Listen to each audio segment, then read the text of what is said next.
यहीं बैठो, मैं लेके बुला रहा हूँ, ठीक है? ठीक है, अच्छा। हाँ, ये पकड़ो, ये बोतल पकड़ो, ठीक है, यहीं पे रख ये दी। बोतल पकड़ो, लोगों रिकॉर्डिंग करो, कुछ दाबना मत। ठीक है, ठीक है। खराब हो जाएगा, बस ऐसे रहने दो ना, हाथ हटा लो, बस पकड़े रहो, आ रहे हैं हम। अच्छा।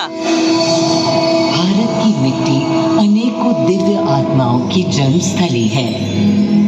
ब्रह्मांड। मैं आपको कथा सुनाऊंगी भगवान विष्णु के उस अवतार की, जिनके अवतरण से मैं पावन हो गई, सदा सदा के लिए। माँ कौशल्या की गोद में जन्म लिया मर्यादा पुरुषोत्तम श्री राम ने, अधर्म के नाश के लिए, धर्म की विजय के लिए।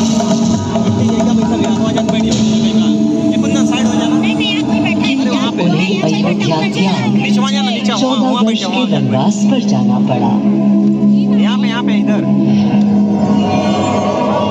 पुनः वो घड़ी आई जब सीता माता के साथ उनका पुनः आगमन अयोध्या में हुआ। हर्ष था चारों और उल्लास था हर दिशा। हाँ, हो रहा रिकॉर्ड। वो घड़ी बस आने को थी, जिसकी प्रतीक्षा में मैं विद्वत थी। जाने कब से प्रभु राम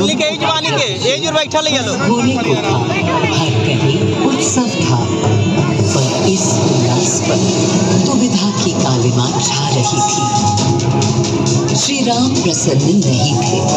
राज्याभिषेक का कोई उत्साह उनके चेहरे पर नहीं था। उन्हें राज्य का लोभ नहीं था, सिर्फ अपनी प्रजा की चिंता थी। सबके मन में एक ही प्रश्न था, कौन हल कर सकेगा श्री राम की इस दुविधा को, मिटा सकेगा इस अंधकार को, किसके तेज से छट जाएगी ये क्रांति। अरे वही जिसके वंशज हैं श्री राम, जो स्वयं सशरीर धरती पर पधारेंगे श्री राम को राम राज्य समझाने।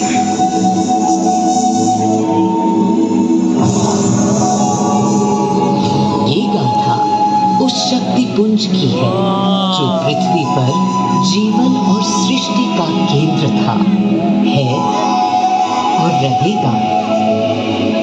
वो अखंड शक्ति स्रोत जो दिशा दिखाता है, सतत अनवरत, जिसने श्री राम का मार्ग प्रशस्त किया। आदि नारायण सूर्यदेव। इधर आओ और सही है, जो आओ अयोध्या वासियों को भी प्रभु श्री राम की इस दुविधा का आभास होने लगा था। रिकॉर्डिंग अच्छे से करना, ठीक है?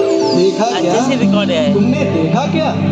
कितनी सकुचाई से श्री रघुवीर पद की प्रसन्नता या तर्क निरत होने का ललक या उमंग कोई कुछ भी तो दिखी नहीं। मुकुट सामने रख कितने अधीर थे। वे तो थे अधीर नहीं, हाँ थोड़े गंभीर थे। सौम्य मुखमंडल पर निर्बलों की पीड़ा थी, दीन असहाय वंचितों का दर्द था। उनके लिए मुकुट अथवा राज सिंहासन वैभव का लोभ नहीं। अब कैसे सुखी दिखे जब तक सुखी सारे लोग नहीं। तब दिशा निर्देशन के लिए श्री राम ने स्वयं सूर्यदेव का स्मरण किया।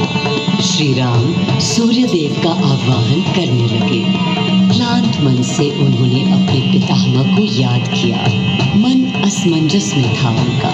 कर्तव्य की सही दिशा उन्हें सूझ नहीं रही थी। क्या उचित है प्रजा के लिए, उनके लिए, वंश के लिए, धर्म के लिए, शांति के लिए।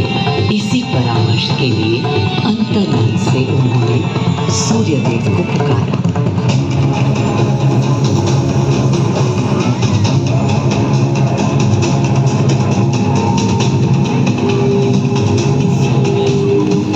मैं अयोध्या पवित्र से पवित्रतम हो गई हूँ।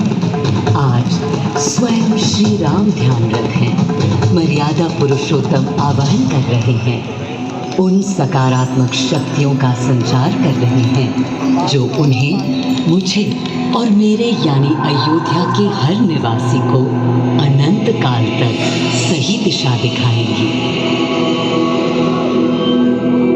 संभव है स्वयं सूर्यदेव सशरीर पधारे अयोध्या की धरा पर।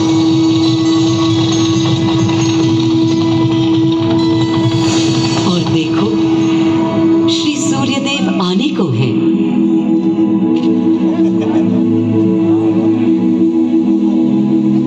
उनकी पहली किरण के स्पर्श से कलियां एक एक कर खिलने लगी।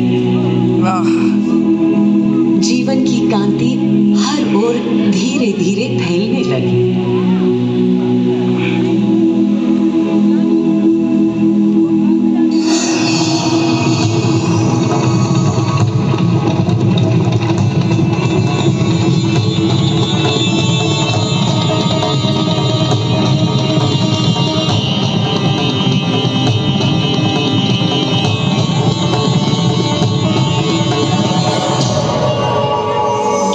अनोखा दिन है।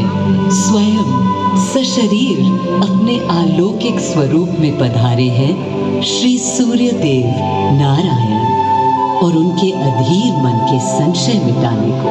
अधीर है या गंभीर है, मैं जानता हूं क्या उनकी पीड़ है।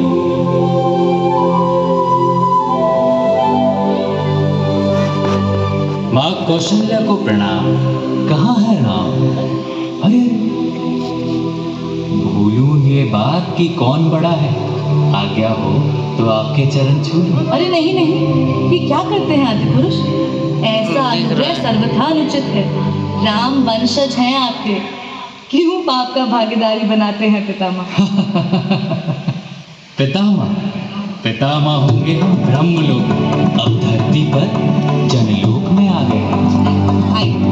चलिए। सूर्यदेव के आगमन पर माँ कौशल्या उन्हें मिली और विनती की कि हे देव, मेरे पुत्र की दुविधा दूर करें, उन्हें राह दिखाएं, ताकि अयोध्या का, पूरे भारत का भविष्य निर्धारित हो सके।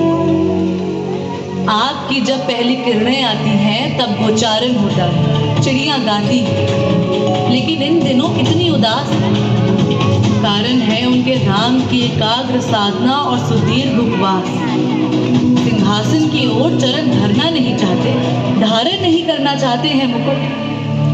कोई बात नहीं, राज्य अभिषेक के बाद राज्य जो भी चलाए, राम राज उसका ही तो कहलाएगा। मैं आ चुका हूं तपस्वी राम। मनस्वी राम, अपने नेत्र खोलो।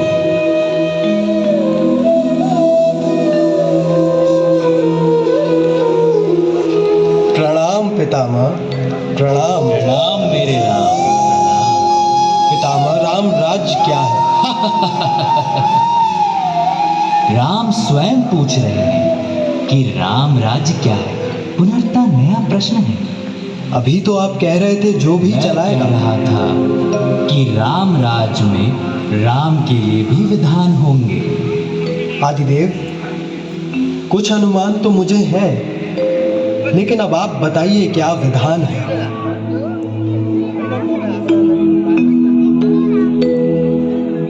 राम राज्य आश्रित कल्याण है, निर्बलतम मानव का त्राण है। भय हो ना भीति, मुख्य राम राजनीति जन जन की प्रीति हो। लोक संरक्षण हो, सत का आभास हो, परमानंद प्राप्ति हेतु मंगल उद्भास हो। प्रेम परम तत्व हो, सब में समत्व हो। दैहिक दैविक या भौतिक संतापों की औषधि अचूक राम बाण है। राम राज्य आशय कल्याण है, निर्बलतम मानव का त्राण है। प्रमोदित अपंतव, आस्था का घनत्व, वैभव विशाल, मेघ करे वर्षा और सदा ही सुकाल। दिशाएं सब मस्त हो, जनपद ये स्वस्थ हो, उपद्रव ना ही और ना कोई आतंक होगा। कोई नहीं रंग हो, सुख ही सुख निशंक हो। प्रेम योग धर्म मूल्य प्राण है, राम राज आशय कल्याण है। मां कौशल्या, अभी ये मुकुट मात्र सोने का है। मैं इस मुकुट को राम के साथ सदा उपस्थित होने का बना देता हूं।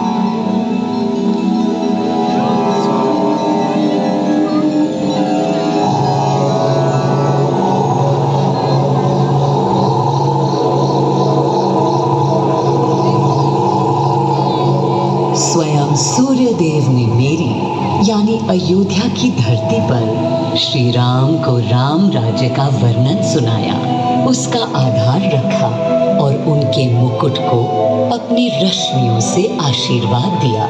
श्री राम के नेतृत्व में हर ओर खुशहाली, प्रेम, शांति और संयम फैला।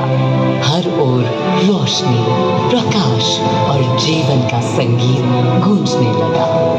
राम राज्य का पथ दर्शाकर चल दिए सूर्यदेव पुनः अपने लोक, ताकि अनंत काल तक अयोध्या ही नहीं पूरा विश्व उस शक्ति का संचार अनुभव कर सके। हर दिशा खिल उठी श्री राम के राम राज्य से। सूर्यदेव के स्पर्श से पावन हुई मेरी धरा, पर जहाँ उनका रथ रुका था वहाँ स्वयं यह कुंड बन गया। समय बदला, मेरा और इस कुंड का स्वरूप भी बदलता गया। स्कंद पुराण के अनुसार यह स्थल घोषार्क तीर्थ के नाम से भी जाना जाता है। जब प्रतापी राजा घोष यहाँ आए और उन्होंने ऋषियों को यहाँ स्नान करते देखा तो स्वयं भी किया, जिसके बाद उनका शरीर दिव्य, निरोगी और अलौकिक हो गया। और इसी कुंड के जल से उनकी काया भी कांतिमय हो गई। यहाँ की गई उनकी घोर तपस्या का तेज आज भी अनुभव किया जा सकता है। दिन बीते, साल बीते और फिर अनेकों सदियों के बाद राजा दर्शन सिंह यहाँ आए। यही तपस्या करने के बाद उन्होंने यहाँ सूर्य मंदिर, कुंड और चारों ओर घाट का निर्माण कराया, जिससे यहाँ की प्रजा भी इस अलौकिक कुंड का लाभ उठा सके।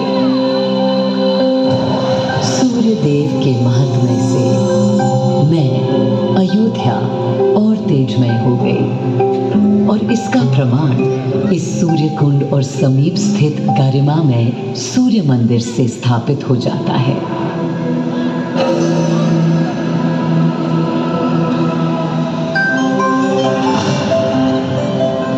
मैं अयोध्या इस हर्ष से फूली नहीं समाती कि मेरी ही धरती पर राम राज्य की आधारशिला रखी गई।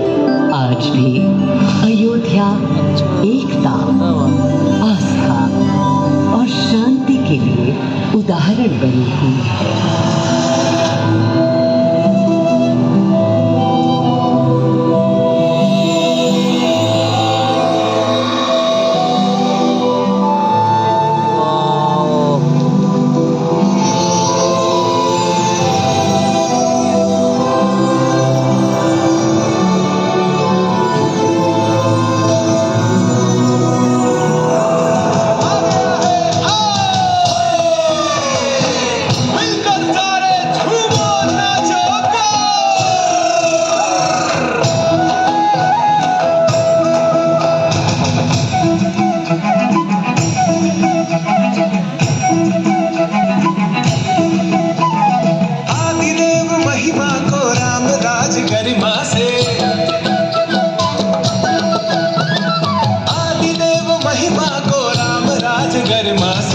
अपना लो चितला